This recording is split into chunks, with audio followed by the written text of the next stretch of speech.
Oh my goodness, we are back. We are back. What's good? Welcome to IBTE Sports Podcast. We got Lawrence here, we got Kenny and Phil. How y'all doing? How y'all feeling? What's up? Can't look at this guy. I mean, I don't even watch sports, so I don't know why I do this podcast because I don't for even friendship. That's why. I'm not even a fan of sports. What is football or baseball? I don't even know what that is. So what's going on, Kenny? What's going on over there? Why you saying all of that, man? We know you're a huge fan. It all starts on Saturday when Syracuse football has a chance to beat Florida State, and they just decide that they forget how to play football. And then we get Sunday where the Falcons decide that, oh yeah, we're the Falcons, so we blow late game leads. And then yesterday, there's some sport that they play in America with a round ball and a round bat. I guess a team from New York lost or something like that. Yeah. Dang, that's tough, bro. Tragic. Yeah. But I don't even watch that sport, so that one's whatever. Yeah, hey, it's football season, right? You don't have to anymore. We did you guys a favor, so we all good. So as for my week, it was up and down. Obviously, Patriots lost. I suck in one of the sleeper leagues as always. But bright side, I'm doing decent in the second one, and Red Sox eliminated the Yankees to move on to the ALDS versus the Rays. So, half and half balance. I'm okay with it. Rumor is the Rays are a juggernaut. Is that true? Yeah, the Rays are going to the World Series. Damn. Well, that's tough. Yeah, because I think Neil mentioned in our chat, two worst bullpens playing yesterday. Our bullpen is terrible. Defense has been lacking just a decent offense. So if they don't change that stuff to face the Rays, then it's going to be a quick series. Well, you can't change it. It's just they are where they are. We're the playoffs. Playing better. There's no reinforcements coming. Help is not on the way. Yeah. Hey, Evaldi showed up, so hopefully, during the series he can show up again. But we'll see. How many times do you think he can pitch in a 5-game series? Once. Okay. Sadly. Well, I'm just happy to be here.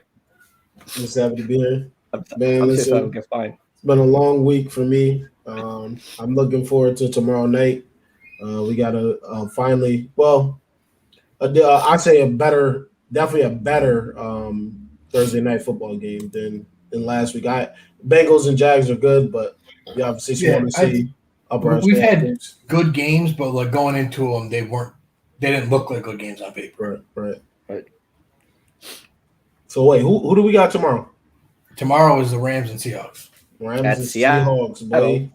Yeah, so that's the first big one. Every other game this year, turned out being good, but week 1, Bucks and Cowboys, no one was really thinking Cowboys really had a shot, but they played well.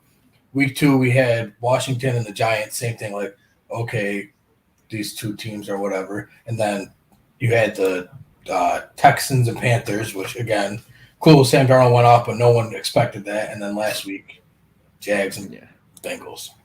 Right. Oh, man, where do we really start, man? Sunday was not a good day. All of our teams lost. Some expected, some unexpected. Man, I don't even know. I'm just waiting for the good old G-men fanboys to get into the chat. Start going. I'm surprised they haven't rolled up yet. They'll be here. We're starting to get traction on people joining now. If they will win, they will come. I would just like to point out I was the only person that picked the Giants in our pick'em. Right. Lawrence thought I was trolling, but I was so serious. The Giants are going to win. Come on, bro. This is nonsense. Yeah. I just wish I stuck to my guns and picked the Cardinals. We'll get on that. We'll touch on that game later. Oh yeah, I wish I stuck to my guns to a couple picks of my own too, but I decided to be a dummy. It really could have been tied right now between me and you, Kenny, but me being a dummy. Shoulda, coulda, woulda. Yep. On to next week. On to Houston. You said on to Houston. Y'all might not make it there. Hey, we'll see. Oh man. Let's see. I wanted to pull up the sports book real quick for the games. that's even possible. I don't want to sign in. I just want to see the numbers. Show me the numbers. Which games you trying? All of them, or? Yeah, just to have it up. I'm on my bookie right now. So look at just a reference as we go through the show. Yeah. All right. So what game y'all want to recap first, man? What was some major surprises? Major surprises. Well, let's just get right into the Rams one. For me, honestly, it wasn't as much a surprise as people thought. Granted, I did pick the Rams to win at pickems, but when you think about it, the Rams were just coming off of what was virtually their Super Bowl. They just had Tom Brady in their building, and they wrecked them. Like, they clearly were the best team in football. We saw Sean McVay. You saw how hyped they were for that game. This was the typical trap game. Now you're coming into next week. You're playing a division rival who's also undefeated, who, as Neil noted last week, has never beat Sean McVay. All signs pointed to the Rams should win this game, which means the Rams are going to lose this game. It was a traditional trap game, and the Rams fell right into the trap. So am I off of the Rams because of this game? Absolutely not. Am I 100% high on the Cardinals? Absolutely not. But am I going to give them their credit? For sure. But this does not mean that the Rams are not the best team in the NFC because they lost one game. Right. I mean, for me, like, if you look at that roster, the Rams roster, offense and defense, one of the most stacked, and, especially the defense, Donald, Ramsey, it could have been Stephon Gilmore, but he decided to go somewhere else, even though, because I know the offseason, Jalen Ramsey was texting Gilmore to come, but you know what happened there. But, yeah, I still see the Rams as the NFC favorite. Early in the chat, yeah. Bring it in. Yeah, bring it in. Yeah. It's just it was a trap game. Like, they just fell right into the trap. Like, I'm going to give Arizona their credit for the win, but I'm not going to discredit the Rams for that game. Right. Also, go ahead. No, go ahead. Oh, I was going to also mention that Neil mentioned, I think, in the chat or earlier, that the Cards started off hot in the beginning of the year last year as well, and then burned out near the end of the year. So we could see the same pattern happen. Well, that's my thing with the Cards and the Raiders, which we'll get into the Raiders later too. Both of those teams have done the same thing for the past couple of years, where they start up real hot, and you think, "Oh, here we go," and then they fall off. So until they prove me differently, I have every reason to believe that that's what they're going to do. Because they kind of started off like that last year too. Yeah. Last year, offense was like undeniable. They were scoring points, getting high yardage, and then they kind of just stalled out. Yeah. After that Hail Mary, everyone was high on the Cards. Yes, and after that Hail Mary is when the Cards. Yep, they've lost to the Patriots for somehow, which I don't know how. But I'll say this for the game, because I did watch quite a bit of it, because I got fantasy, I got K1 on all my teams. I already know I had to pick him. I think he's gonna have a huge year. Definitely MVP candidate, and not tradable. Not tradable. Can't Colbert Kyler or Kyler not for trade, because everybody just thinks that they can trade. Or Nick B, he be tripping. He be sending me a trade for Kyler every day. He's insane. But consistency. For me, like, I think the Cardinals Rams game, I get what you're saying, getting with the trap game, but at the same time, like, are we gonna say that for them every time they have like a credible opponent and then they come back? That's what I'm saying. That's just for this week because of how big last week's game was. If they played anybody else last week, I would not be saying. But this was a traditional trap game. You just played a huge game, a huge opponent, won that game, and now you have to come back and play against a division rival who, like, they were looking over them. Even though the Cardinals were undefeated, the Rams, they had the same mindset that Neil did. We don't lose to the Cardinals. It's whatever. That's a trap game. If they beat them again, and then we could probably, start saying. Okay, so let me ask you this, right? Okay, so I'm looking at their schedule. You got the Seahawks this Thursday. You got the Giants, the Lions, the Texans, the Titans. This is for the Rams? 49ers. Yeah, this is for the Rams, right? So, wow, just a tremendous next 5 games. That's what I'm saying. To come back and really steamroll. The Niners, once they get to the Niners, it'll be tough. Maybe the Titans too. You never know about that. That's gonna be that might be a Sunday night game. Those wide receivers got to get healthy first. Yeah, I think it is a Sunday night game. But What I'm trying to say is, you come to the Packers. Say the Packers are rolling at that point. They're 8-1. They go and beat, say, the 49ers, right? They go and steamroll them. If they come back in the next week, and they got a bye week between there. Do they? Oh, they do. Okay, so I can't even use that example. But I'm saying if there wasn't a bye week, no, here's the example you could use is right. If they steamrolled Green Bay and next week they lose to Jacksonville. No, at that point, it's not you can't have more than one trap game in a season because a trap game comes up on you and you lose it, and now you know for next time. You can't have multiple trap games. It's just not. It doesn't happen. Okay. Because I felt like they were in the game, bro, and they were just out there. Like, I don't know what with the Rams. You could just feel it, like watching them. Like they were just. It was just Stafford made some mistakes too. Stafford was playing like hot garbage too. So, but hey, man, Cardinals came ready, but next time it's gonna be much different for sure. Well, let me tell you another trap game that happened this week. Hold on. Let me put Neil up on the screen because he had a message for the people. Hold on. Correspondent Neil. Let's see. Hey, what's going on, everybody? It's your boy Neil. Not gonna be on the podcast tonight. Unfortunately, gotta do some work stuff. So we'll be going back to work in a little bit here and there. So I just want to say that the Cardinals are frauds. They are fraudulent. They caught the Rams on a bad day. They're lucky. The Rams had 2 turnovers and a lot of penalties, very uncharacteristic of them. I foresee them finishing second or third in the division, but definitely fraudulent team. This is what happened last year and the year before. They started out hot, and then what happened at the end? They started to break off, so definitely frauds. Don't let anybody get fooled by them. They should not be number 1 in power rankings right now. They barely beat the Jaguars. They should have lost to the Minnesota Vikings.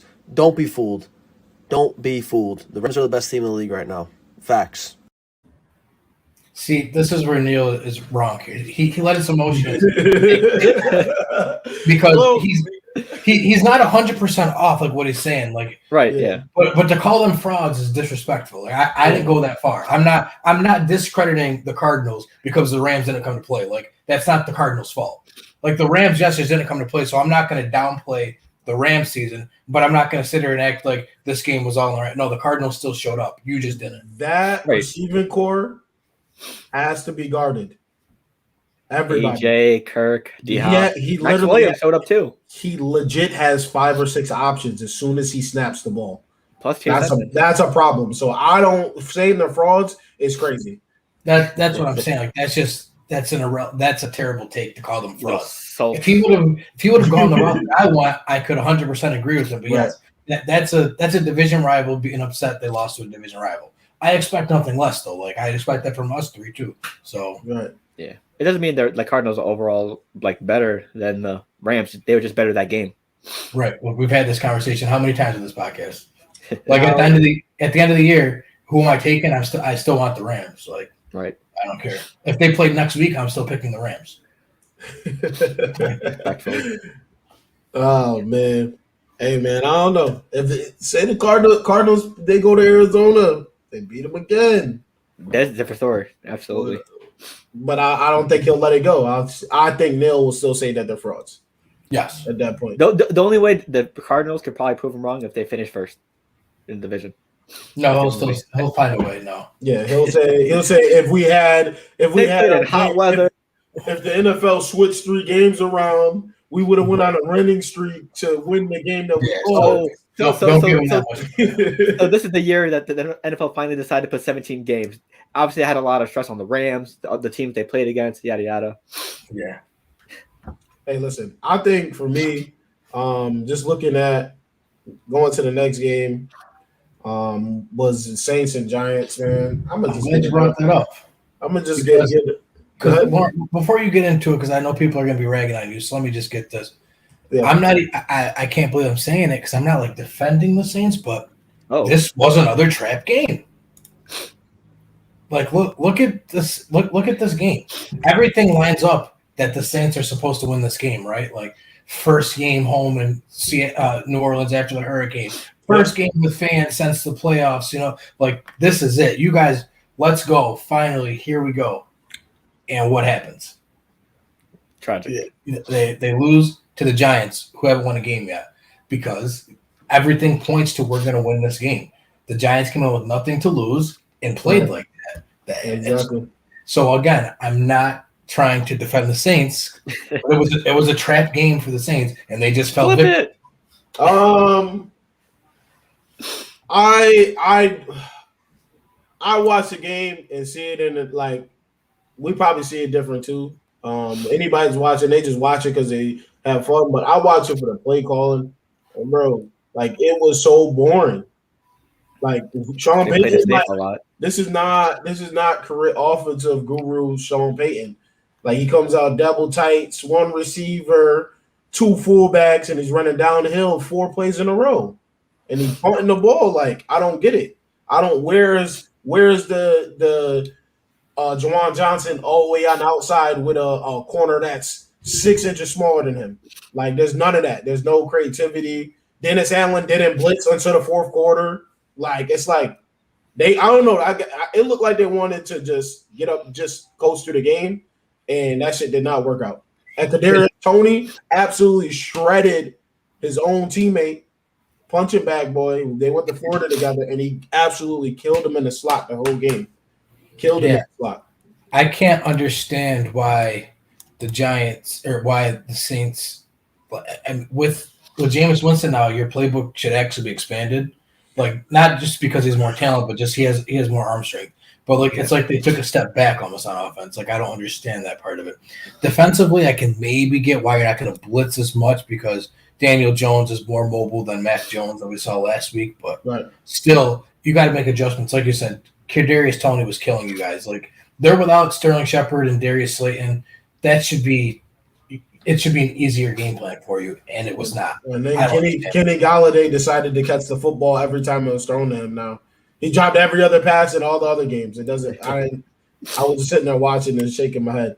But another thing too is like I don't know what he needs to let go of the attachment of Taysom at quarterback. He did way too much with him. Like why bring him in the game to throw a deep pass when you have Jameis Winston? He outsmarts himself because his problem is that like Sean Payton just thinks he's like the smartest guy in the room at all times, and he has to always show it. But when he does it, it's like you're actually dumber than me. So keep going. It's like when Neil just dropped that video, like he thought he was going to sound smarter than everybody, but he just kept going, and it's like, what are you saying, bro? You had us in the first half. Well, he had a second video too. Hold on. I want to get these played so he don't be like, you didn't put me in there. This is crazy. Correspondent Neil. Saquon didn't even go nuts against you guys. Like it was literally Daniel Jones. He had that touchdown. That's it. Yeah. Also, just some other things to say generally about the league in general right now. The Giants played a very good game against a tough Saints team. I think that's a statement win for them. Daniel Jones definitely looked great in that game. Saquon Barkley looked very good in that game. The Patriots definitely need some more help. I know they spent a lot of money on free agent acquisitions, but not enough. They need wide receivers that can get open and can be a deep threat. The Falcons did what the Falcons do. They blow games. That's what they do. So I'm not surprised at all. Bad week for your boys on the podcast here. Obviously, it's a long season, so I wouldn't be worried about it. I mean, look what the Buccaneers did last year. Granted, that's Tom Brady, but still, yeah, man. I'm excited for another week. I mean, we got the Seahawks and the Rams Thursday Night Football, so let's go. I'm happy. Let's get it. I mean, yeah. That was probably the most accurate thing you said, except for the fact that, again, no shade to the Saints. Lord, you said the Giants are going against a very, very tough Saints team. I'm not going to say the Saints are a very, very tough team this year. I'm not saying they're bad. I just the way he's talking about them is like they're an elite contender. I don't think that's true. I'll say this about the Saints. Put fandom aside. The defense is there. It's like Sean Payton has the offense like this, and he just won't open it up for whatever reason. I don't know. There's going to be a game on this schedule where he unleashes after that week or whatever, he's gonna go crazy. I don't know when it's gonna happen, but there's no way he's trying to play an entire season the way he's playing, like with offense. There's no way. Like it's like, bro, I when they said Jameis was gonna be the starter, I was like, oh, the playbook, I'll go. And it's just like Drew Brees, honestly. No, right, and I'm not disagreeing with that. That's just when Neil says they're a very tough Saints team. I'm like, I don't know. I guess I'm trying to figure out. Like, listen, I think it's gonna be very interesting. Traquan Smith, he just said he's coming back in 2 weeks, so we'll see what happens. And you got MT coming soon. I'm keeping hopeful that that's the reason why he's not even opening the playbook, because right now the receivers is just anybody out there. Like, it's like Kenny Stills Harris is killing. Still, I'm happy Stills is back. Him and Cooks. I wish they never left. Like, yep. It very well could be one of those things too, where he's not opening up the playbook yet. Like, because you guys got through Green Bay, right? Then you had Carolina. Then you had New England. Now you have the Giants, right? And now you have the football team this week, right? Then you got your bye week. Coming into week 7, that's when it's going to open up, because you got Seattle, you got Tampa, you get Atlanta, you get Tennessee, you get Philly, then you get Buffalo. Right. And I mean, from there, that's where it gets nuts. So I think he's playing the college coaches thing, where the first 3 weeks we play against FCS opponents. I'm not showing you any of my plays. We get into conference play. Here's my playbook. Right. And that's what I'm hoping for, but we'll see. He's a stubborn guy anyway, so I know he's probably frustrated too that he doesn't have Michael Thomas, because I know he was absolutely heated in camp when he basically said "F you" to the Saints. How long is he out? 2 more weeks? 2 more weeks minimum. Yeah, I'm gonna say week 7 he's coming back. Because they're saying 6, but I don't think so. Yeah, I think with the pup list, he has to sit for the first 6 games anyways. So, yeah. And I think him and Traquan are trying to come back at the same time. And Traquan just made a video last night saying he was coming back or something like that. So I think they're gonna come back together at the same time. But enough about the Saints. What other games surprised you guys? Let's let Phil go in on the Patriots game for touch on that. Yeah, I'm gonna just say Vegas. That's all I need. Vegas. I'm pretty sure me and Lawrence was the only one watching the games, because we were the only. I don't know about you or Neil, but we were the only one. Fell asleep. That day was too boring, bro. It was like watching. I'm at my parlay. I'm watching my parlay like this. Wait, I'm watching the game. I just needed the Bucks to win by 8, so I'm like, oh, whatever. I'm about to go to sleep and wake up to some money. I don't want to talk about it. Tragic. Also, so basically, Tom Brady's return to New England. It didn't go how everyone expected. Everyone expected a Buccaneers blowout. A 2-point loss. So, I mean, I know we don't count moral victories, but, I mean, that's sort of impressive, I guess. I mean, it's not much, but sort of impressive. Basically, the Patriots' game plan, abandoned the run completely, because they had, 5 rushing attempts, 6 rushing attempts, and they let Tom Brady outrun them officially on yards. So, I mean, you saw the Bucs secondary completely depleted. It was just Richard Sherman and a bunch of street walk-ons. Anton Winfield got hurt. Another corner got hurt. Forgot his name, but they just had the most weak secondary you've seen, due to health and obviously playing issues. Richard Sherman didn't look like himself, obviously, because he's rusty, and he just came off of, I don't know, a month, maybe a couple months from not playing. I don't know when the last time he played. I think it was. He's old, anyways. He's old. I don't know. People are hyped about that signing, and I'm not disrespecting Richard Sherman, because he's still great, but he's not Richard Sherman that was playing in Seattle. So, right, it's whatever. I mean, yeah. Also, some negative takeaways from the Patriots. The same thing happened this week as last week. To open the half, a costly turnover. J.J. Taylor fumbled the ball beginning of the second half. Last week it was Mac Jones throwing a pick 6 to the Saints. So they've been having turnover issues the last couple of weeks. They need to fix that. The O-line played decent with Trey Brown out. I just had a slight problem with how it ended. 56-yard field goal by Nick Folk in the rain. I thought it was 4th and 3. I thought they should have went for it to make it a little bit closer, since we're in the rain.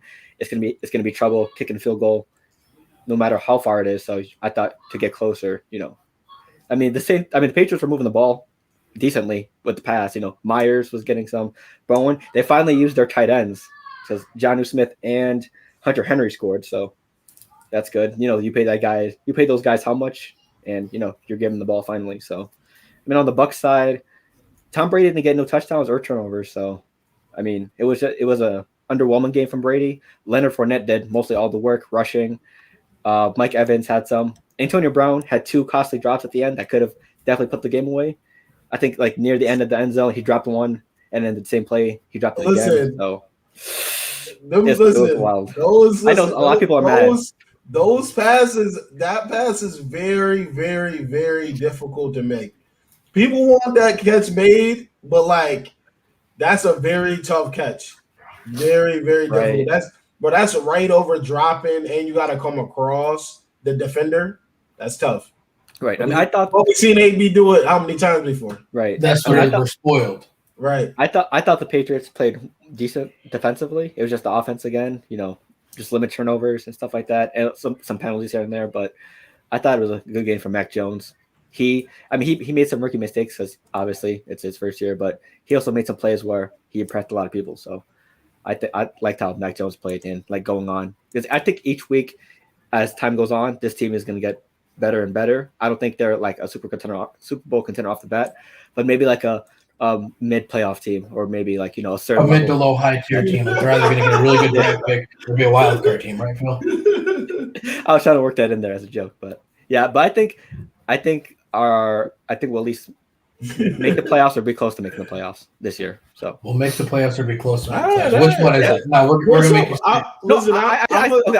We'll make them. I said in the beginning of the year, our episodes, we're making the playoffs. I think we'll be. There you go. So don't make one of the 2 bottom wild card seeds. Hey, listen, I'm gonna stay consistent here. All right? Ceiling and floor. About these, I'm gonna address the injuries real quick. That you talking about the Bucs. Everybody was talking about the defense, and this is what I gotta say about their injuries and their DBs and signing old man Sherman that just looked trash. We do not care. We do not care, bro. We do not care. I'm sick of it. I had enough. You have time you got your all Raven all off season. We got the same people back. 22, yeah. And people are raving about Winfield. Where's Winfield? We got hurt. Yeah. Oh, side note before you continue, there's one drive. He's hurt again. I thought he was good. He got hurt in there. He got hurt in that game. In the game, he's hurt. He got hurt in the game. Yeah, he got hurt in the game. So it's who do they have at DB now? Oh yeah. Side note, one drive. Yeah, right. One drive specifically, I forgot which one was it, but Mac Jones targeted Richard Sherman 6 times, and all 6 times the wide receiver converted. Otto said you're not making it. Sorry. Yeah, hey. but I do not feel bad. I do not feel bad about the.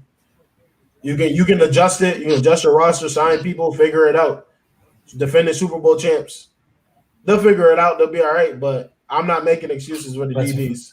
A few things here. My thing is the rosy colored glasses came out for everybody after that dominant Super Bowl performance with the defense, but that was all because of the pass rush. So what do they spend their first round draft pick on? A pass rusher. Come on, that's dumb. But that's what they did. So whatever. Yeah. But then just to go back, Phil said, not a super impressive game for Tom Brady. I'm actually in the camp of that was a masterful example of why Tom Brady is great. He knew exactly what Bill Belichick was going to give him, and he took it. He said, I'm not going to try too much. I'm not going to try too little. I'm going to move the ball. I'm going to let Leonard Fournette be the guy today. Yeah. His numbers didn't show it, but that's a masterful Tom Brady performance. He did what he had to do to get the win. That's a typical Tom Brady thing. Stat-wise, he did. He didn't do – he underperformed according to some people, but, playing-wise, he did what he had to do. Yeah. Right. And I think not going for it on 4th and 3 is an indictment on Mac Jones. I think that's Bill Belichick saying, I don't trust you to get 3 yards, which that's a scary thing if that's the case. If I've been moving 3 – you trust Nick Folk, who's never made a 55-yard field goal in his career, to kick the ball in the rain. And icing on the cake, but he never made a 55-yarder. So he wanted 56 in the rain. Yeah. Icing on the cake, if you make the kick, you're now giving Tom Brady the ball with 56 seconds left and 2 timeouts. So what you were telling me is I don't have confidence in my quarterback to get 3 yards. I have more confidence that Brady's not going to score. But we all know that level of confidence is only about this big. Right. So to me, this was an indictment on Mac Jones. Yes, he did play well. He did his thing. But we just talked about how depleted that secondary was. And he only went for 275 when he threw the ball 40 times. Just saying. just throw it out there. Just playing devil's advocate. Oh. Yeah. And I'm not saying it was a bad game for Mac Jones. I'm just saying the love that I've seen for people like he's arrived. This is no. He could have done more. Yeah. If this has arrived, then I don't like where we are. I don't like the destination. Yeah, I don't. Right. If we arrived, I want a refund. Rerouting destination. He said, "Talk about we talked about him. Yeah, I'm gonna give him his. We can go back recap for you. Yeah. Y'all played a wonderful game. The Saints look sorry out there. Dennis Allen looks sorry, coaching the defense. Sean Payton looks scared to open up his playbook, and Daniel Jones just simply diced up the Saints. He had 400 plus total yards. We contained them running, but man, was he getting the ball to everybody though? I give it to him. He's getting the ball to everybody. And Evan Ingram was catching the ball. It was impressive to see him not play like a bum. Right. And I got to say, I've been Daniel Jones' biggest critic since they drafted him because I still think they overdrafted him. But after looking at it now, I understand because they said Washington was going to take him if he was there that late. But regardless, Daniel Jones is actually a solid quarterback. Like, I've seen enough now this year where I'm not calling him great. I'm not saying he's ever going to be elite yet, but he is a very solid quarterback in this league, and he's not the problem in New York. I'm ready to say that now. It's that O-line. He played good last week. He played well against the Falcons. He played well against Washington. I mean, with Saquon not being 100%, he's their biggest threat on offense. Yeah. I mean, for me, I think the Giants' biggest problems are that O-line and the coaching. They need to get way better coaching than what they have currently. That current staff's not doing the job. Yeah. He said my favorite thing to get of the game was Garrett actually throwing down the field and finally using Tony. Yeah. Tony's gonna get in there. Y'all drafted him. He's a very good receiver. His only knock in college was obviously his stature and then his drop passes. Jason Garrett's still on the Giants? But he can really juke somebody out in the phone booth, bro. Like he was out there dropping every defender. I think he dropped every DB on the Saints. The problem is they just have too much talent. Like you just paid Galladay, so you know he's got to be on the field at all times. Yeah. Sterling Shepard got up to a super hot start. Darian Slayton's been producing. So who are you taking out to put in Kadarius Toney? And then not to mention you got the two tight ends. One's on their way out, but he can still play. Kyle Rudolph, and then you got Evan Ingram. I can't forget Kyle Rudolph's on the But Giants. that's up to the OC to be creative and to get personnel on the field. So right. He said 0 sacks by the Saints. That's another thing. This is just like disappointing. That's why if you look at the Saints, the blitzing is key because you got Chauncey coming in the blitz to cause havoc. You got Malcolm Jenkins, and you didn't really see them. They were staying in coverage the whole game, and really I think another thing too is Dennis Allen probably wanted to keep Jones in the pocket because that would have been a whole nother thing. That's the one thing I hate seeing the Saints cover some quarterback running on them because some crazy is gonna happen. Jason Garrett's their OC, right, for the Giants? Yeah. Yikes. Here's the thing, though. He's not awful as an offensive coordinator. He's bad as it's the Dan Quinn effect. Dan Quinn was a terrible head coach. Awful. But we saw the great things he did with the Legion of Boom, and we see how Dallas' defense is this year. I'm not ready to say Jason Garrett is 100% the issue there because if we're going to give Daniel Jones the benefit of the doubt and say that the offensive line has been a problem with the Giants, you got to give that same benefit of the doubt to the offensive coordinator. Then how do you call plays if your quarterback has no time? Oh, yeah. So I'm just saying. That as a whole is Yeah, I mean we had a season last year, but after this year, if they still stink, then yeah, you can say that. But I think you got to give him a little more time before we say he's a bad offensive coordinator. We know he's a bad coach. I'll give you that. But coordinator, I don't know yet. Yeah, you never know. Listen, you never know. But another thing too is you can say the OC's bad because the plays ain't working. The players are executing on the field too. The plays could be tremendous, but the players could be playing like garbage, and then they're gonna say, "Oh, the play calling is bad." So I don't know. Otto, but see, here's the thing: if your offensive line is trash, how do you have a downfield play? You can't, because he can't sit in the pocket and wait. It's like it's. I get what you're saying. It is frustrating to watch 3-yard passes every time. But if I'm a Falcon fan. We have an explosive offense that we can't utilize because our offensive line stinks. But I know that's not our play caller's fault, because if Matt Ryan tries to sit back there for any longer than 3 seconds, the play isn't going to happen. Right. I'll use myself as an example. We wanted all the receivers as in college. They want to throw the ball down the field. But if the offensive line is trash, we need to do one of two things. We need to run the ball or get short passes. We're not about to throw 9 routes all day. And football really doesn't work like that. I know you probably love watching Josh Allen throw the ball down the field, Mahomes throw the ball down the field. But you got to realize those guys are not on your team. You do not have Tyreek Hill to run past everybody, and you don't have a quarterback that's going to throw the ball with the accuracy like that all the time. So it's not Madden either. That's true. Hey, just throw the ball down the field, expect to catch. He's got to move it. Just move it. With and to me, called. Offensive line is the toughest position to build, because every team always has offensive line issues. Like it's not nothing is a science, but I feel like that's the toughest thing to predict at the next level as an offensive lineman. Yeah. You see so many of them that just end up being bust, and guys you picked in the 6th round end up being your Hall of Famers. It's tough. Right. Even the Chiefs had problems with it last year in the Super Bowl out of all the places. I don't know, man. It's like I feel like I'm doing a lot of defending a team state that I would never defend, but I feel like I'm just at the point you're being a fan. I'm trying. I think I'm just trying to be a little more realistic now. You're being a non-biased sports analyst. Does it feel good, bro? Yeah, it really does, man. Like it's like a breath of fresh air. Like that's how I be feeling. Y'all be killing me because I be trying to be even killed. Look at this. It depends on the week. Week to week, man. Oh man. TM. If we don't have any other games, I wanted to do contenders or pretenders with you guys today. Hold on. Let me see. Yeah. Because there's some teams whose games we didn't touch on, but they're going to be contenders or pretenders, so we can talk about the game when we get there. I want to talk about them. Let's go. All you do is see the hate on TikTok comments, Instagram comments, Facebook, any social media that this guy is not a good quarterback. But that boy, Action Jackson, keeps doing it week in and week out with a depleted offense. Like also, all his weapons that should have been there this year, he's literally getting it done. If you're watching these games, bro, going to Denver 23-7, man. Hey, also Rashad Bateman comes back in a week or two. They're a potential deep threat.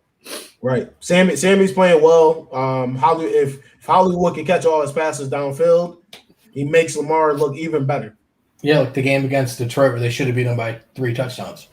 Man, that guy dropped 2 passes, but yeah, I definitely want to give him his flowers because all you see is like, I don't know what it is, bro, but it's just like he wins, but then there's still a knock on him. It doesn't make any sense. Let me tell you, he didn't get nearly enough credit for winning that game because this is a game traditionally that Lamar Jackson loses. Going into Denver where the weather, even though it's nice out, Denver weather is different than everywhere else because of the thin air against a very good defense. Mm-hmm. This is a game Lamar Jackson loses in his career. Lamar Jackson did not lose that game, and I did not hear anybody say anything about it. Also, side note, Teddy Bridgewater went down too. Yeah. What were you guys' reaction to the end of the game, the last play? Them going. It is what it is. That's hard. That's hardball. I really don't understand what the difference is. The game was over anyways. Like, why do you care? If you don't want them to get the record at your place, then stop them. Right. I can't. Yeah, because I saw the sidelines were heated, the coach was heated, and everything. I just want to see everyone's perspective on that. It's not a you thing. It's a me thing. Right. So this record continues. It is what it is. Yeah, I can't. People get upset about that. Like, there are far worse things that are happening in sports every day for you to be upset that Lamar Jackson ran for 5 yards. Yeah, I think he need 3 yards to break the record? 4 yards? Yeah, and he got 5. And it's when he got to it, he dove. Like he could have been a real jerk and scored a touchdown, but he didn't. Listen, I'm gonna go to one more game and then we can move forward. we're not gonna go past this because they've been in the playoffs. They got the best running back in the league or whatever they say. But how do you lose to the Jets? How did the Titans lose to the Jets? No Julio, no AJ does not help you. And I also think I preached it all offseason. The loss of Arthur Smith as offensive coordinator is going to be way bigger than anybody ever thought there. Because Ryan Tannehill looked like an MVP candidate, and that is not going to be the case anymore. I'm sorry, but it's just facts. You lost Jonnu Smith. You lost Arthur Smith. Your defense is not good. Julio Jones. Derrick Henry can't do everything. I love Julio Jones, but Julio Jones is not going to make you a Super Bowl threat. And A.J. Brown, you can say that he's constantly banged up because he has been since he got in the league. So, no, he had to get double knee surgery procedures done at the end of this last season. That's what I'm saying. He's starting early. No, Otto, that's my thing is I'm not saying Tannehill's not good, but Tannehill is not as good as advertised. He was in a perfect system, and that system no longer exists. Right. And then the Titan system is basically run, Henry, run, which was against the Jets, but even that wasn't enough to win the game because those receivers looked lost out there sometimes. But that's Tannehill try to do everything he can too. Yeah, they probably were lost. They're young guys that were not expected to touch the field. But I think Josh Reynolds and Nick Westbrook. Yeah. Fantasy. Josh Reynolds was the other one, right? You started him? Yep, because all the reports all week said that was Tannehill's favorite target, and the week before he had like 15 points, so it was a risk, but I still won the matchup, so don't bother me. But how many points did he get? He only got 8 this week, but I mean he's put up 14, 15. Like as a flex spot, I'm not mad at that. Yeah, not bad. What y'all think about Fields getting the keys? I don't understand Chicago because like yesterday or the day before, I was just told that when Andy Dalton's healthy, he's the starter and Fields is the backup and Foles is the 3. And now today I'm told Fields is the starter. So what happened between yesterday and today? Like that wasn't a Matt Nagy decision to me. That was ownership calling him and telling him, if you like your job, shut up and start Justin Fields. That's what I think, which is always terrible. If your coach doesn't like you, ask Dwayne Haskins and Josh Rosen how that ends up. Right. Also, a side note for the Titans and Jets game. Shout out to Zach Wilson. He made the throws he needed to make that game, especially in the overtime. There's some lasers to Corey Davis, Jameson Crowder, and the rest of the receivers. So shout out to him. As for the Chicago, this ownership called. I mean, Matt Nagy's already in the hot seat even before the season started. So listen, man, you think he can? I just need him to just throw to no one else. And throw every pass to A-Rob so I can come back to life in the IBTE league. Please. Because I need it. I'm not gonna lie, I really need it right now, bro.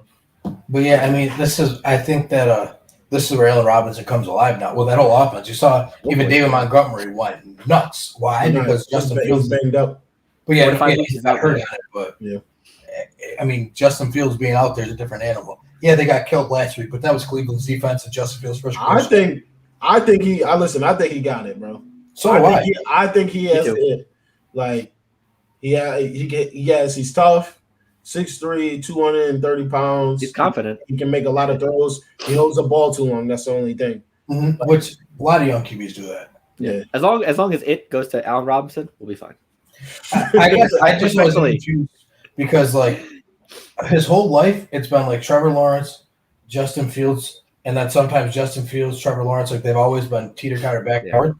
That even in college, like Trevor Lawrence beat Justin Fields, when Justin Fields beat Trevor Lawrence. There were days when Justin Fields looked better than him.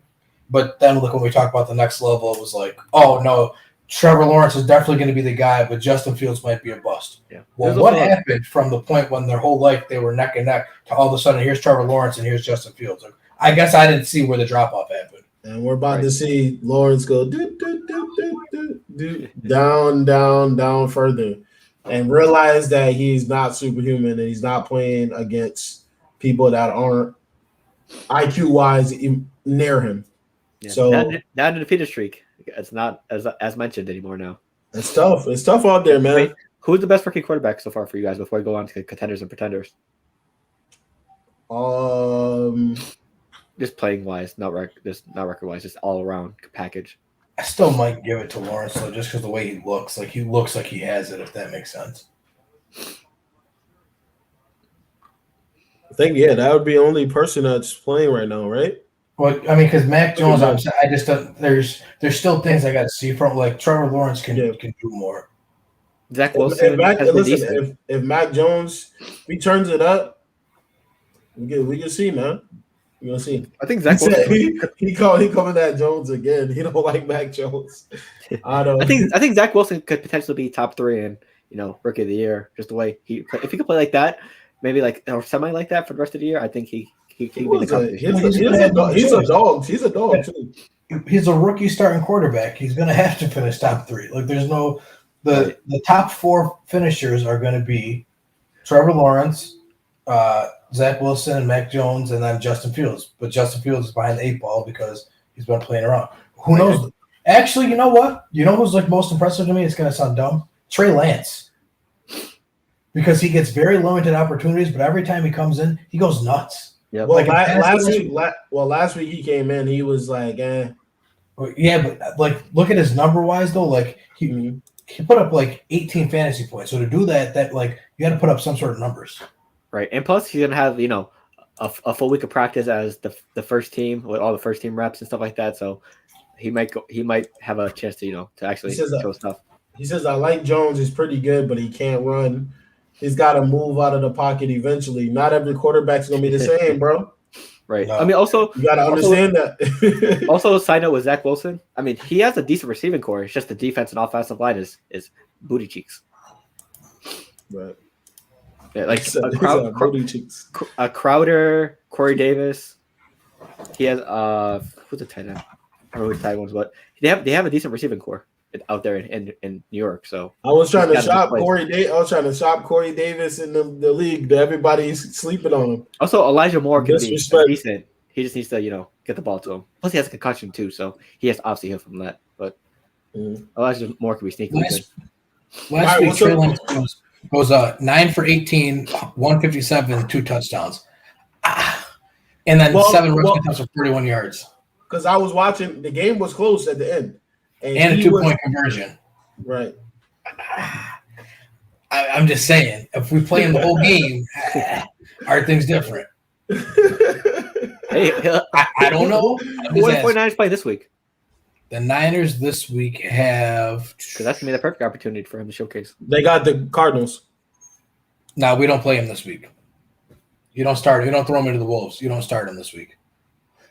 Isn't Jimmy G out with a hamstring or something? Yeah, calf. He said Trey Lance might be a go. That was Monday though. If Jimmy G could go, then Jimmy G goes. You don't throw him into the Wolves.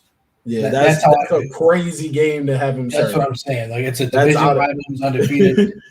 you don't because you don't want to ruin his confidence. Is it at Arizona or at San Fran?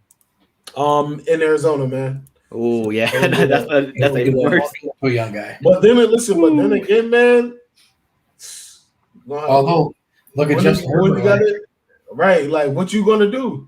10 minutes before kick, they said you're playing against Kansas City. I'm not your mom. Like you go win the game first. Right. I mean, I held on to him for that long in the first sleeper league, so hopefully it pays off. But how many of these quarterbacks that are like friends are starting to like they probably crying to people saying they should be playing, and then once they get the opportunity, they just are absolutely terrible. Yeah. But contenders and pretenders. Let's get it, man. All right, let's start. We'll start with the NFC West. Arizona Cardinals. We talked about them a lot for the show, so we'll just get them out the way quick. I'm gonna say the Cardinals are contenders. I like them when they were coming in, regardless of what's going on now. So, right, I'm gonna say contenders as well. A healthy Chandler Jones. The defense is looking a little bit better than last year, so I'm gonna go with the contenders as well. I'm calling them pretenders. Yes, I don't see it happening. I don't think they're Super Bowl contenders right now. Like I think they're great. I just think they need to prove to me because they have constantly showed me every time I believe in them that I'm wrong. So they have to be Cleveland, pretty much. Last year. Right. LA Rams, contenders or pretenders? I'll go first. I think the Rams are contenders. I personally think they're the best team in the NFC still. So, Yeah, I'm gonna have to agree with you, Kenny. I'm gonna go contenders. The defense and Matt Stafford at the helm of the offense, they definitely have it takes to go all the way. They'll be watching. They pretenders. Nah, let me stop. Oh, pretend I changed my mind. Let me stop. Nah, I like Matt the Stafford's Rams. washed. No. I like the Rams. I like everything about them. I think that would be a really fun offense to play in because they really you could be one minute, you could be the one receiver, you could be running a jet sweep, bubbling them back into the backfield to be the running back, getting the inside zone to run in street routes. That team just seemed like it's really fun. I mean, and once Darrell Henderson gets healthy, that offense will be looking a lot scarier. And Neil's gonna probably watch this later on, but he just don't be listening to what I be saying shit. But like I said, Kenny Young in the chat, he brought up Kenny Young. He says all these players that they acquire are trash, and then he praises them when they finally are good. I'm like, bro, we said this a year and a half ago to when you traded for them that they're gonna be good. But I definitely like the Rams. They're definitely contenders. We could keep going in that division, but we'll wait. Let's see how much time we have left after we go through everybody else. Yeah. Green Bay contenders or pretenders? I'm gonna go with contenders. I just think the last dance team they put on Instagram and the way Aaron Rodgers has been playing, we just need a defense to step up a little bit. I think they have. I mean, they're my Super Bowl pick, so I'm gonna go with contenders. I'm gonna go contenders as well.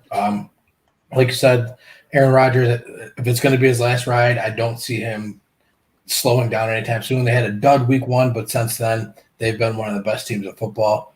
I'm going to go contenders. I am going to go with oh, man. I don't know about the Packers, man. How many times do we continue to believe in them? But they've gotten to the conference championship like 3 straight times. If you would have said NFC championship, contenders are pretenders.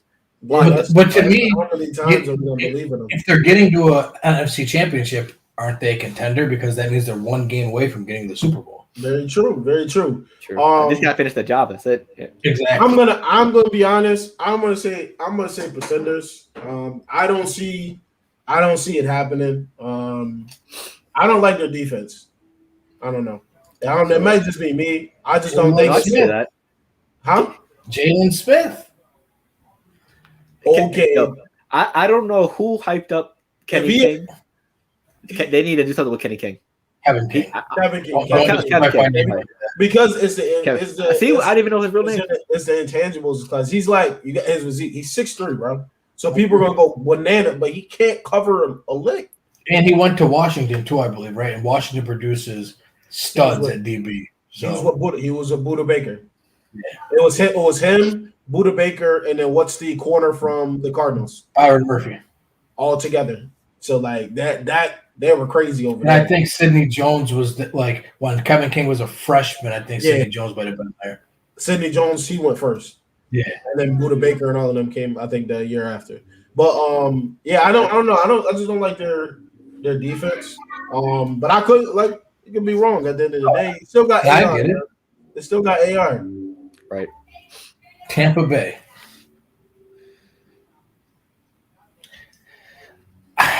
I gotta pretenders. I'm gonna go first. Pretenders. I do not think. I think all what they were saying, the whole roster back, came back to bite them. Like you're not gonna be able to survive. And their D line is not to mention their D line is back up too. Nobody's paying attention to that. Wasn't JPP out too?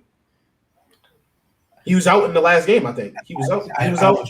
I have no clue. Yeah. He was out Sunday night, I believe. He wasn't there. So like you got him out, and then you got all your starting DBs are gone. Your 2 safeties, and you got 1 corner left, Carlton Davis. So like, but they signed Richard. He got hurt too. But they signed Richard Sherman. Carlton Davis got hurt too. He got hurt. He got hurt in the game too. I remember his name being called. So see what I'm saying? So like, you're gonna be going in there. The season's longer too. So I think another thing too is people are telling. I don't know if they would tell them to take games off, but you're starting to see more and more of teams be like, all right, Right, this for a player, little ticky-tack injury Yeah, early in the year. this- Like, I'd rather have you sit out Right. week 4, so week 18 you can go. right? The Kawhi Leonard strategy. Especially for the injuries that could turn chronic and shit like that. Right. But I think they're pretenders. I don't think they'll have enough defensively, and then offensively, you got to pay attention to Gronk too. Now, what is he? He comes back. He just punctured a lung and broke ribs. Broken ribs, punctured lungs. He's out for a while. So you can't be throwing to him reckless in traffic anymore. Yep, that red zone target is gone. The better tight end gets to play now. Yes, Which sir. one? Braid or OJ? OJ Howard. OJ. He should have already been playing. That's what I'm saying. Like, Any other quarterback was there, OJ be playing. He's a dog. Right. He was Kyle Pitts before there was Kyle Pitts. He's just slower. Like, people forget how filthy he was at Alabama. OJ is a dog. No knock to Gronk, but Gronk is not 2010 anymore. I mean, Gronk was having a decent start to the season before he got injured, to be honest. Put the Patriots jersey away for a minute and accept that. He was having a decent season. But I will say this. Listen, I'll say this. In favorable scenarios. And with opportunities. You get OJ Howard when you're on the 20, you're not gonna throw the same routes to Gronk that you're gonna throw to OJ Howard. Oh yeah, of course. I was just saying that Gronk had a decent season before he got injured. I do think OJ is gonna be a good fit. In the red zone, it's like nobody's guarding that. Nobody's guarding that. I'm gonna go with contenders. I think they're all the defending champs for a reason. I mean, the whole game plan is going to be, like Kenny mentioned, like one of the first episodes of this season, we're going to score 50 something on you, so we can defend like them scoring 50, like low 50. So they're going to have to score their ass off to compete. And we saw this last year. I mean, we didn't have as many injuries last year, but they're going to start off, banged up and slow in the beginning of the year. But I think they're going to have that clicking moment near the end of the season to try to make a run again. Yeah, I'm going to have to call them contenders just because, like, if you look at their division too, like, no other team in that division is going to really push them. So I got to go with contenders, unfortunately. Think for yourself. No one's pushing. They're going to win our division. Which leads me right into my next pick of Carolina, who are absolutely pretenders. They've had a super favorable schedule, and they've done what they're supposed to do, but that don't mean nothing coming down the stretch. Like, I hope you enjoyed your 3-1s now because you might finish with 5. Tough. That's tough out there, bro. Yeah, but that's how it is. And CMC's out. Are we saying pretenders? I am. I'm gonna say I don't think there's much but to say. I'm gonna add a little side info. I think they're pretenders, but I also think they'll make the playoffs because I think the addition of Stephon Gilmore is going to not help as much, but it's going to help here and there. But without CMC, I don't see them going as far in the playoffs. I think they're going to be a one and done in the playoffs without CMC. My only thing why I say they don't make the playoffs is because I literally think that all 4 teams in the NFC West can make the playoffs. Like, I just don't see them getting in over any of them. Also, I like how Sam Darnold has been playing. Him and DJ Moore has been electric this season so far. They just got to get Robbie Anderson in there. Shout out to you, DJ Moore, man. You got me out here undefeated in 2 leagues. Right. They get Robbie Anderson. I guess get it in there more. They need to find a tight end to replace Dan Arnold, but I think Darnold has been off to a good season so far. And I feel bad. Most improved, maybe. I feel bad for the people that picked Robbie Anderson over DJ Moore in fantasy. I don't know who did that. Tough. Dallas Cowboys. Contender. I like how they're playing. Defense is flying around. Like I said it before in the chat. They got that big dime, big nickel defense. They have Neil. He's a linebacker, but he's a safety. He can cover better than some of the linebackers that they got. And I think that's another reason why they got rid of Jalen Smith. I think they're opening up space for that. You can see when they play, they got technically 3 to 4 safeties on the field, so they're able to cover different positions. So I think they're impressive. And you got Dak; he's playing well, checks in and out of plays. He's making a lot of passes that we did not see him make 2-3 years ago. Right. So I'm gonna go with contenders as well. Zeke is looking like himself again. He's playing a lot better this last couple of weeks rushing wise. Gallup and Cooper need to get healthy so the offense can realize its full potential. And Trayvon Diggs, he possibly can be the J.C. Jackson of this year, having multiple interceptions and possibly win the interception title this year. So I just like how he's playing, and the Dallas defense has been a lot improved since last year. So I'm cool contenders as well. Wide receiver at DB. I'm saying pretender. I don't know. I just don't see, if they win their division, I don't see them getting past the first weekend. So they ain't going to be playing in the conference championship. So that makes them pretender. Get better. It's gonna come down. It's gonna come down to those big games. We got a sneak peek preview of week 1, but that's week 1. That's a long time. Right. Yep. Everybody's super hype about the teams that they're 4-0, whatever it is. But remember, a game was added. Injuries will happen, and adversity is you're gonna have to overcome adversity through the season. So we're gonna see. Yep. Injuries, COVID, bye weeks, yada yada. AFC, Tennessee Titans, contenders or pretenders? I'll start pretenders. We talked about them. I'm not going to go into big detail, just pretenders. Pretenders. I don't like the Titans. I never did. Yeah, I'm going to go with pretenders as well. AFC East, Buffalo Bills. I'm going to say they're a contender. They lost week 1 to Pittsburgh, who's god-awful now, but they've been back on track. I think Buffalo Bills are contenders, and they'll probably be back in the conference championship this year. Right. I'll agree with contenders as well. Josh Allen is playing like MVP candidate. I believe the head coach is in the running for coach of the year. I just got to see a little bit more from Singletary and Moss, and we'll be good. I'm gonna say contender also. Them boys locked in.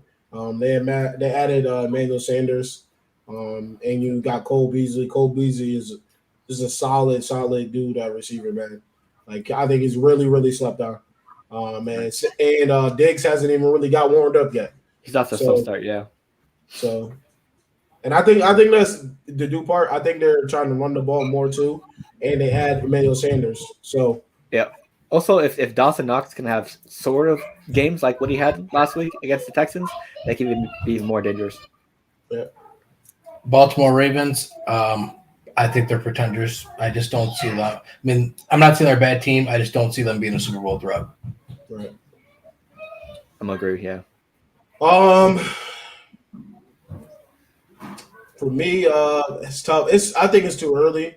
So I'm gonna say pretenders. But I love what Lamar Jackson's doing. Mm-hmm. He's putting the team on his back. I think if he continues to do this, there's gonna definitely be some recognition for him.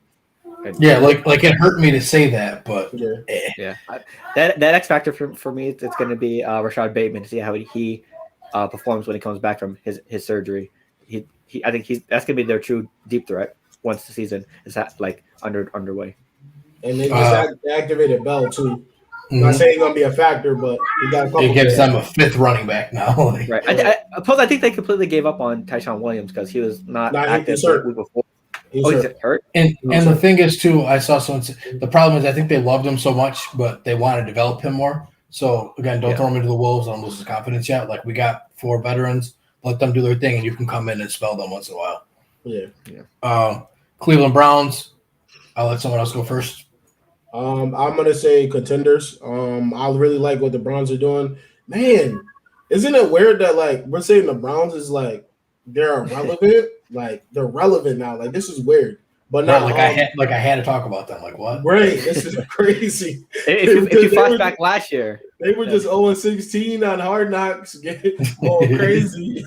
But I think contenders. I think their defense, man. They finally got the inside linebacker situation handled. I don't think people are paying attention to that. Along with the front four, now they have the linebackers that come up. Who's the linebacker they drafted? JOK from Notre Dame. And he's playing pretty well. They got him, I think, top 5 for rookies right now. I forget. Yeah, the fact that he fell to Cleveland Browns absolutely blows my mind. Yeah, and they also got another DB. He's like a 5th or 6th round pick, and he's absolutely playing out of his mind right now. So that adds to the DBs that they already acquired in the offseason. And then you got the offense. The offense got 2 running backs that are dynamic as hell. I love Kareem Hunt. And you got Nick Chubb. And if Baker can limit the turnovers, keep the ball moving, they'll be all right. Yeah, so I'm going to go with contenders. I'm going to go with contenders as well. I mean, we saw last week that even if the offense has bad days, because I think they struggled a little bit on offense last week, the defense is there to bail them out. So it's always good to have a nice defense, especially in the playoffs. Right. Here we go. Everyone's going to say Kenny hates the Browns again. But again, this is contenders or pretenders. So do I think they will compete for a Super Bowl? The answer is no. So they're pretenders. I mean, week 1, they had a chance to prove it when they played the Chiefs. They lost. Week 2, they struggled against the Texans and ended up winning by 10. But okay. Then they killed the Bears and Justin Fields' first start. Then last week to the Vikings, they struggled and pulled it off at the end. So I'm not going to get crazy here and go on and on for the sake of time, but pretenders. Yeah. Odell needs to show a lot more. Yeah. This one, I don't think this needs a lot of explanation, but they are 3-1 in that same division. Cincinnati Bengals. I think the same thing as the Panthers. I'm calling it pretenders. Just lucky with the way the schedule lined up. I think in the probably 2 years. How we're talking about the Browns now will be how we're talking about the Bengals in a couple of years.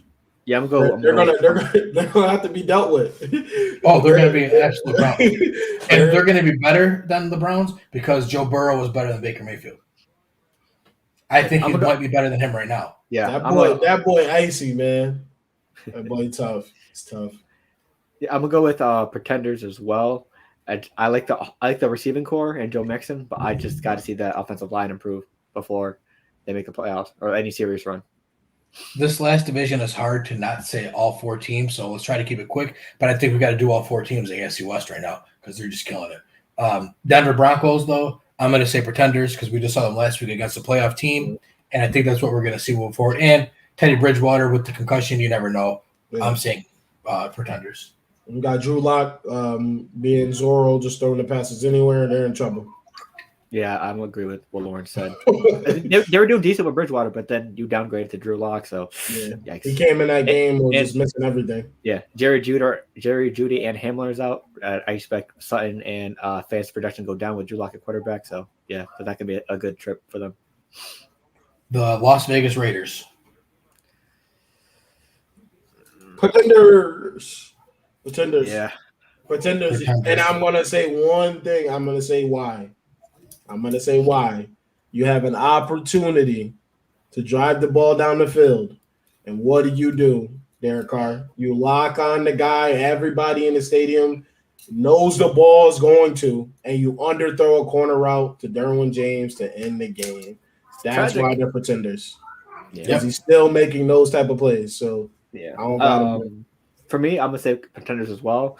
Just because out of the last, I think there was a stat they showed on Monday Night Football. The last, all their games this season, they started from behind and had to work their way into the game. That's not going to work well in the playoffs for you. So that's not good. That's my reason why. I'm calling pretenders as well, just because I've seen this story the past 2 seasons with them, where they start off well and they don't finish. So I don't think there's anything wrong with me saying they have to prove it to me first. So until then, they're pretenders. We'll go with the Chargers next. I'll let you guys go first on this one. Real deal. Listen, if the Saints don't win it, I want the Chargers to win it. And everybody knows the Saints is going to win it, everybody. You know what I'm saying? The Chargers, to me, are 100% contenders and 100% are the team to beat in the AFC. Oh. And in my eyes, it's going to be an all-LA Super Bowl. We're getting the Chargers versus Rams in LA this year. You heard it here. Clip it. The Chargers. Yeah. The Chargers are the team to beat in the AFC. What's good, Toby? Make sure you share this video, bro. Make sure you share it. Put it in your chats. I'm gonna agree with you guys with contenders. Sooner or later, we need to put Justin Herbert in the MVP conversation, just the way he's been playing recently. Also, Austin Eckler, fantasy football savior, gods. Everyone loves Austin Eckler, Mr. Pound for Pound himself. He was playing amazing. If Mike Williams can continue his production, we know how good Keenan Allen is. That offense is electric. The defense is playing a lot better than last year. Derwin James. Imagine if they kept Melvin Ingram though, on a discount. That defense will be even more nasty. But I like the way they're playing right now. Well, he's gonna be on a pitch count with his buddy Joey. Mm-hmm. Joey, he pretty much only comes in on money downs. That's what he got paid for. Go get the quarterback on third down. That's why they gave him 100+. Like, but Chargers for me, just watching Herbert, bro, is just like watching the game. I was obviously watching it because I got every offensive piece they got. I got Cook, got Allen. Cook was looking decent too. I got Mike Williams. No, I don't have Mike Williams anymore, but I still like watching him. And then you got Eckler too. He's got pieces. They took the time. I don't know. Teams need to watch how they put that team together because his offensive line is tremendous. Yeah. I think, but Corey Linsley, Brian Bulaga, like two former Packers on that line, so they're very well experienced, so they're going to do their thing. The problem with me for the Monday night game with the Chargers that they had the opportunity to completely put their foot on the necks of the Raiders. They're up like 21-0. It should have been killed right there, but they let them back in. That's the only problem I had with their game on Monday. They let the Raiders back in the game. Division opponents, though, and you're playing in Vegas. Or no, they're playing in LA. Take the back. It's LA, yeah. Because there's a joke with the Chargers saying every home game is a road game for them. So, well, especially though, honestly though, Raiders have a lot of. They were the LA Raiders, so that actually isn't really crazy. But last team here, Baby Goat and them boys out in Kansas City. I'm gonna go first. I've been very high on Patrick Mahomes and the Kansas City Chiefs. I've defended the Kansas City Chiefs. I've said it doesn't matter what we've seen. The Kansas City Chiefs are the Kansas City Chiefs. They were going to roll. They were going to roll. They were going to roll. I'm here to tell you the Kansas City Chiefs are pretenders this year. Ooh. They will not win that division. This is the LA Chargers reign this year. The LA Chargers look like when Patrick Mahomes and them boys took the league by storm. Justin Herbert is out of his mind. I don't know. I've seen Patrick Mahomes struggle. Well, not Patrick Mahomes, but the team struggle against the Browns. I saw them struggle against the Eagles. They're pretenders. They're not getting to a Super Bowl. You think it's the situation with Seattle? We called them a dynasty too soon. No, I don't even think it's that. I just think that it's impossible to be dominant forever. Like, I'm not saying that the dynasty's over, like they're done. I just think that this year's not their year. Like next year, it might be their year again. But I just think that after this year, it's not their year right now. Right. What's good?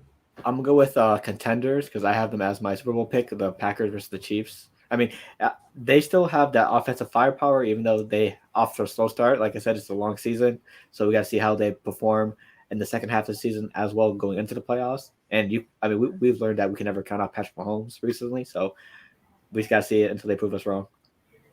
I'm gonna say contenders. I'm always gonna say contenders. That group has been together for a while. I think the offensive line will continue to gel, even though it's a lot of new pieces. Right. Yeah. The defenses got to get it together. They got to get to the quarterback. Yep. The DBs got to stop.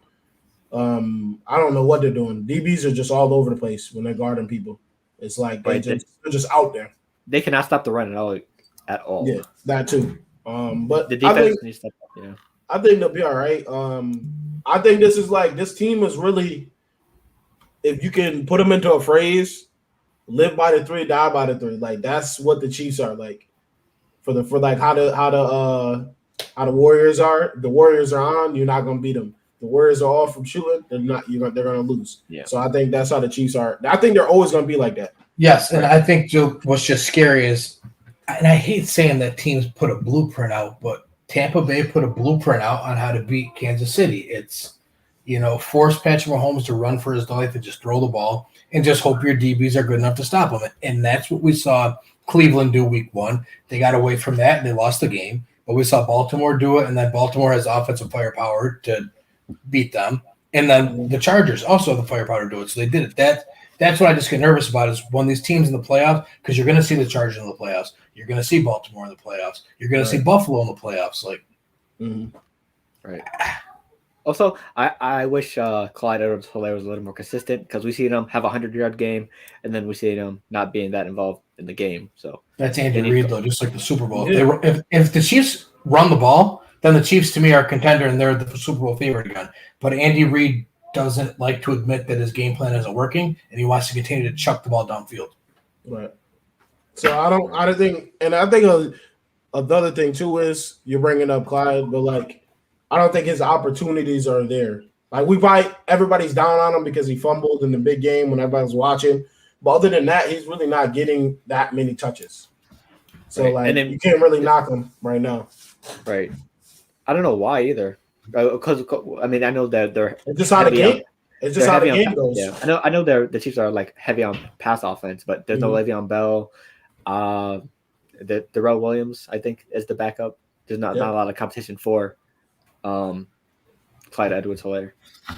Yeah. For the sake of time, we'll only do 3 picks today. We'll keep it short because we talked a lot about the team, so there's not much for us to really get into. Yeah. But we'll start with the Rams and Seahawks. They play tomorrow. I'm going with the Rams. It's in Seattle, but I don't think that makes a difference. I just think the Rams are the best team in football.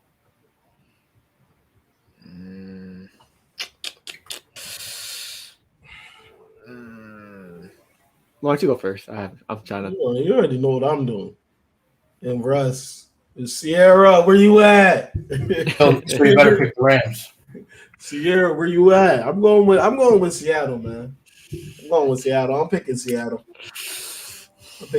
I'm tired. Listen, I'm sick of going with that team, and I feel like last Sunday I sat there before the game started on early Sunday, 8:00 in the morning. I looked at the thing, and those games that people won, and the other team was supposed to win. And I was gonna switch it and didn't. So I'm going with Seattle, man. Seattle. And I'm not switching it. Wait till we see his ticket. We'll see if he switched it or not. that don't matter. That don't matter. 2 different things. Yeah, 2 different things. Yeah, I'm gonna go with the Rams because DK is going through health issues. So is Chris Carson. I don't know if that Seahawks offense is gonna be fully healthy. Plus, the Rams are pissed off that they lost. So I'm gonna go with the Rams. Again, we're only gonna do 3 games, so I'll jump to another really good one. Cleveland at the Chargers.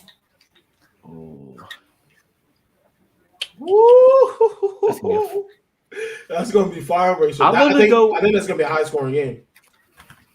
Or it could be a trap low scoring game out of nowhere. Bad energy, bad parlay energy over there. Stop playing. I'm trying to help you out. Hit that over.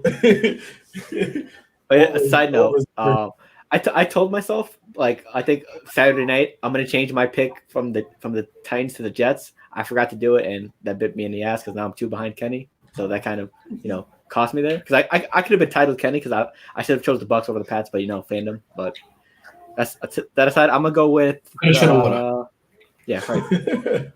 No, I'm gonna go with the Chargers because I think they have the offensive firepower, like you said. They definitely have the defensive weapons to keep Baker and them in check because I think the receivers need to step up. I don't think they're going to this game, so I'm going to go with the Chargers, a close one. I'm going with Chargers again because I got fantasy implications every game, every week. So I want the Chargers 28 points on offense. That means one of my guys is going to score. Yeah, I got Chargers by 2 possessions. I think they've already proved they arrived, but keep playing these teams that everyone is saying are better than you and just keep dominating them. Like I said, I really think the Chargers are the team to beat in the AFC this year. I was high on them going into the year. Go back and check the tapes. I'm just glad they're making me look like I know what I'm talking about now. Bro, listen. Same. I love Justin Herbert at the beginning of the year. Mike Williams and Keenan together, bro, we gotta start talking about these two because. And the thing is, they just they didn't have a quarterback that could do what they needed. Phillip Rivers wasn't a bad quarterback, but it wasn't the Phillip Rivers that we remember watching as kids. Right. Last year, they got Justin Herbert, and look what happened. Yeah, Mike Williams is terrorizing these corners right now. We even saw Jared Cook make some plays here and there. That's what I'm saying. He had some good catches versus the Raiders. It's just crazy. He had some great catches. I by no means am calling Justin Herbert Patrick Mahomes because that's a ridiculous thing to say, but just go with me here. When Patrick Mahomes went to the Chiefs, remember, Tyreek Hill was good, but he wasn't elite until they got rid of Alex Smith. Travis Kelce was good, but he wasn't elite until they got rid of Alex Smith. Kareem Hunt, I mean, he was elite, but he was even better. This is what Justin Herbert is doing in LA with these guys. He's turning them in from good players to super elite talents. Hey, wait till Josh Guyton gets it going. And that's be more deadlier. And that's what the elite quarterback does.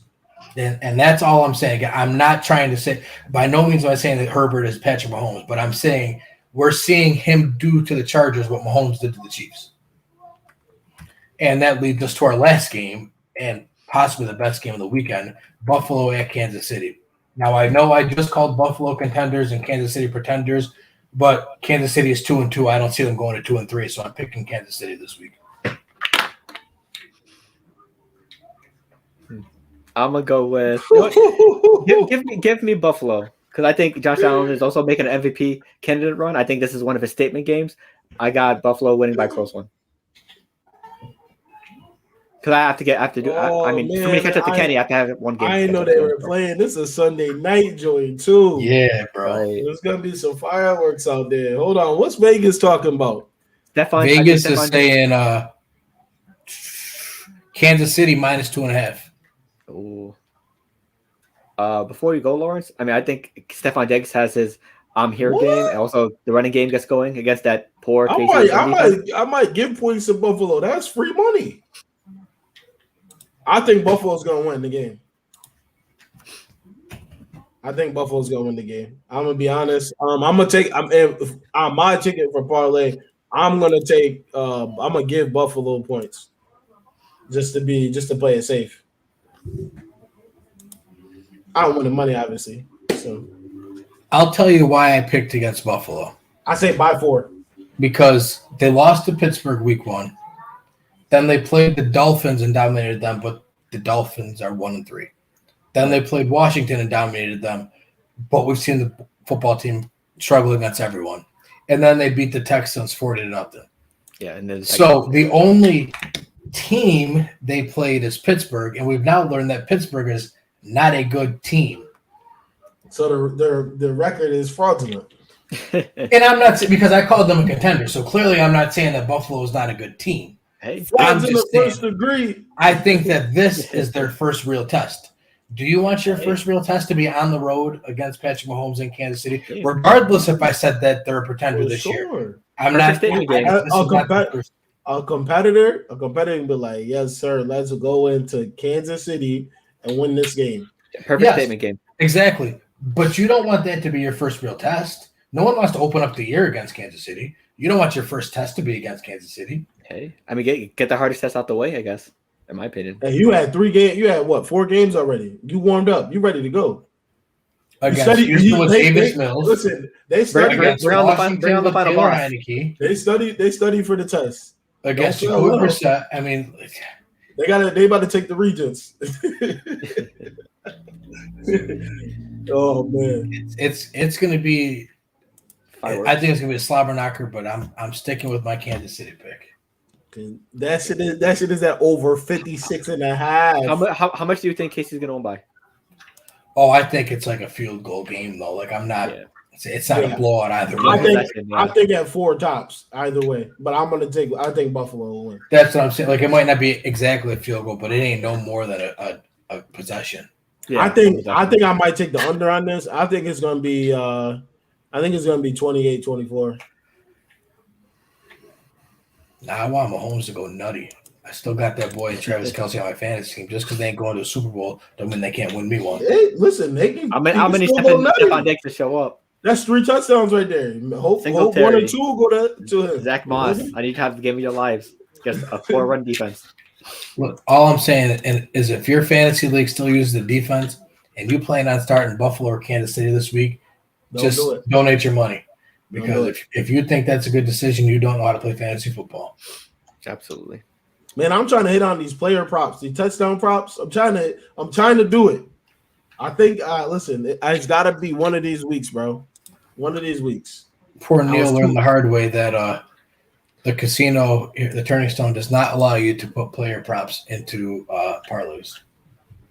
What do you mean? In the Turning Stone, you cannot parlay player props. Like what kind of? There's different props though. No, like any player prop, like anything, like scoring, touchdown, yardage, you cannot prop them. Or, I mean, you cannot parlay them. With like a team winning? No, just straight up. You try to do all props of over under yardage. You cannot parlay them. Oh yeah, you can do. You can do all touchdowns though. Like all touchdown scoring, but you can't do, I want Alvin Kamara to go over 96.5 yards and then a touchdown. And No. These were all yards. It was like so-and-so you can't over do that. 15 yards over, but yeah. You can only do that on the app. Yeah. You take that ride to Jersey, bro. Or PA. It's not that far. Go sit in your car at the border, wait for it to toggle on, and then go drive back across. Listen, if he does that, look, he's in the chat. Bro, listen, you can parlay touchdowns, bro. It's not the same. I get what he's saying. I'd rather take my chances on is he going to get 15 yards than is he going to score a touchdown. Right, that's very true. Which is why they won't allow you to do that. Which is what's ridiculous, though, because what's the difference if I parlay who's going to win the game? There's literally no difference. Anyways, Neil, you're listening. Go into the sheets and put your picks in there, pal. Yeah, because you're or not. Like, or wait till last second. It worked for him last week. Damn, because I saw the sheets. I was like, yes, they put the picks in. 3 wins. This would be the last week that you say something. Right. After this, -12. Right, because literally I looked. It was like 12:30. I was like, oh, Neil didn't put his picks in, and then I was like, okay. No, that's because we were on the road back from the casino at that time. Right, 12:59. I checked at 12:59. Damn, his picks are in. All right. Any last words, fellas, before we get up out of here? I'm gonna go first. Go ahead. Give yourself some time. I'm just disappointed Kenny did not put the Saints as a contender in there. Contender. I just wanted them to be in there because I feel like they got an opportunity. You know how he feels already, though. The Saints are pretty dumbed down right now. They're simplified. So I'm not saying this is the real Saints quite yet. Listen, this is only number one. Like we'll revisit it after week 8. You gotta. Yeah, and they're gonna be there. The list won't be nearly as long as it was tonight, but it's tough to get up 3-1 teams. That's very true. But my last words is gonna be, and I was just kidding about that. My last words is no, it wasn't. I'm loving the season right now. I'm really excited to see where it's going. It's nice to see that these bum ass teams finally got their first win. Unfortunately, my team had to be a part of that, where they had to get the Giants to win. Sick. Everybody keep tuning into what we got going on. We appreciate y'all for tuning in. That's all I got to say. For me, Mac Jones throws for 300+ yards, multiple touchdowns against the Texans. I mean, he's gonna have that. He's gonna have that game one way or another, and I think it's against Houston next week. We do not care. I was waiting for it too. I was waiting for it. We got some bums. Like that's an accomplishment. Like if you don't do that, we'll be talking about it. Right. That's what I said. It's bound to happen. You ain't talking about that happen against an elite defense. You talking about the Houston Texans with Davis Mills at quarterback. You see what he said last week? They just lost 40-0. He's talking like it's a good y'all team. going listen. I'm gonna get a lot of y'all this season, bro. Y'all ain't gonna be expecting it. You can see Mike Tomlin pop up on the screen. We do not care. What are you talking about? Yeah, man. I had to, bro. I was I was waiting for it too. As soon as I just had a feeling. What about you, Kenny? Oh, I just want to take this time to apologize to the great country of England because the NFL is sending 2 teams to London to play at 9:30 a.m. our time. Thanks. And unfortunately, the 2 teams they sent are the Atlanta Falcons and the New York Jets. I just want them to know that is not what American football really looks like. So I'm just taking the time to apologize that the NFL decided to send my team to you guys. That's tough, bro. It is, but I got to let them know I apologize. I also got to yell at the NFL because of all the weeks they decide to make the Falcons play at 9:30 in the morning. It's got to be the weekend of the Boilermaker when I got to work. Tragic. All the weekends in the league you could have picked. You picked. Well, I thought the Boilermaker was the summer. Usually, but because of the pandemic, they had to move things this year. Wow. So of course, it's the 1 week the Falcons play at 9:30. So if y'all don't want to watch, the 9:30 terrible football game that'll be on, check out the Boilermaker. All right, man. We appreciate y'all for tuning in to another episode of IBTE Sports Podcast. We up out of here. We appreciate you. Make sure you sub to the channel, like this video, comment to anything that we said outrageous or on point. We appreciate you. We out.